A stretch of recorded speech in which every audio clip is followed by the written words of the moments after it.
So hey guys, welcome to my channel. Friends, আজিকালি বিভিন্ন কামৰ কাৰণে পুৰণা ভোটাৰ লিষ্টটো প্ৰয়োজন হোৱা দেখা যায়। যদি আপুনি পিআৰসি বনাব বিচাৰে বা ফলিকপি বনাব বিচাৰে বা আপুনি পাসপোৰ্ট বনাব বিচাৰে তেতিয়াহলে পুৰণা ভোটাৰ লিষ্টটো লাগে। সো এই পুৰণা ভোটাৰ লিষ্টটো যদি আপোনাৰ ওচৰত নাই তেতিয়াহলে আপোনালোকে অনলাইনৰ পৰা ডাউনলোড কৰিব পাৰিব। সো মই ইয়াতে 2005 চনৰ ভোটাৰ লিষ্টটো ডাউনলোড কৰিছো। এনেকুৱা পুৰণা ভোটাৰ লিষ্ট ডাউনলোড কৰাৰ বাবে এই ভিডিওটো আপোনালোকে হেকলাই চাওক। ইয়াতে মই সকলোখিনি প্ৰসেস স্টেপ বাই স্টেপ দেখুৱাই দিম, ঠিক আছে। সো যদি ভিডিওটো ভাল লাগে লাইক শেয়াৰ কৰিব আৰু যদি চেনেলটো সাবস্ক্ৰাইব কৰা নাই এনেকুৱা ভিডিও পাবলৈ চেনেলটো সাবস্ক্ৰাইব কৰি ৰাখিব।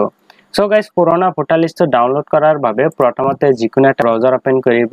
ব্ৰাউজাৰটো ওপেন হোৱাৰ পিছত ইয়াতে সাৰ্চ নামৰ এটা অপচন পাব। ইয়াতে আপুনি টাইপ কৰিব ভোটাৰ লিষ্ট পিডিএফ, এইখিনি লিখি আপুনি সাৰ্চ কৰিব। সাৰ্চ কৰাৰ পিছত প্ৰথমতে যেটো লিংক পাব এই লিংকটোত আপোনালোকে ক্লিক কৰি দিব। ইয়াতে আহাৰ পিছত অলপ তলৰ ফালে স্ক্ৰল ডাউন কৰিব। ইয়াতে ইণ্ডিয়াৰ গোটেই ষ্টেটসমূহৰ নাম ইয়াতে আহি যাব। সো আপোনাৰ যেটো ষ্টেট আছে ইয়াৰ পৰা আপুনি সিলেক্ট কৰিব। তাৰ পিছত তলৰ ফালে স্ক্ৰল ডাউন কৰিব। ইয়াতে আপুনি এটা অপচন পাব পিডিএফ ইলেক্টৰাল ৰুলছ, এই অপচনটোত আপুনি ক্লিক কৰি দিব।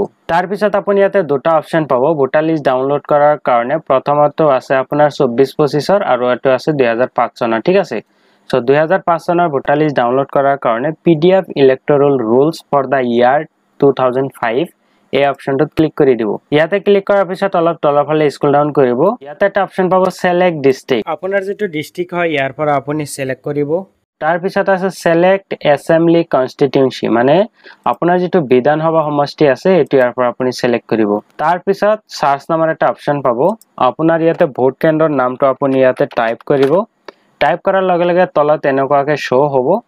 আপোনাৰ যেটো হয় হেতুৰ ইফালে আপুনি এটা ভিউ পিডিএফ নামৰ এটা অপচন পাব।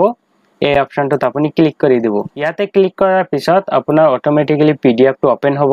ইয়াতে আপুনি দেখা পাব 2005 চনৰ ভোটাৰ তালিকাটো ওপেন হৈছে। সো ইয়াতে আপোনাৰ ঘৰ নম্বৰ অনুযায়ী আপুনি চেক কৰিব পাৰিব যে আপোনাৰ ভোটাৰ লিষ্টত নামটো আছে নে নাই, আৰু এটা আপুনি প্ৰিন্ট আউট কৰিব পাৰিব। আৰু পিডিএফ সেভ কৰিবলৈ ইয়াতে আপুনি ক্লিক কৰিব ডাউনলোড অপচনত।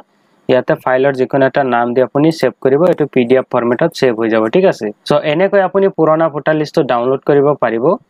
আৰু আপোনাৰ কিমান চনৰ ভোটাৰ লিষ্টটো ডাউনলোড কৰিব বিচাৰে কমেন্টত জনাব, মই সেই বিষয়ে ভিডিওটো বনাই দিম, ঠিক আছে। সো যদি ভিডিওটো ভাল লাগে লাইক কৰিব, শেয়াৰ কৰিব আৰু এনেকুৱা ধৰণে ভিডিও পাবলৈ চেনেলটো সাবস্ক্ৰাইব কৰি ৰাখিব। ভিডিওটো চোৱাৰ বাবে বহুত বহুত ধন্যবাদ।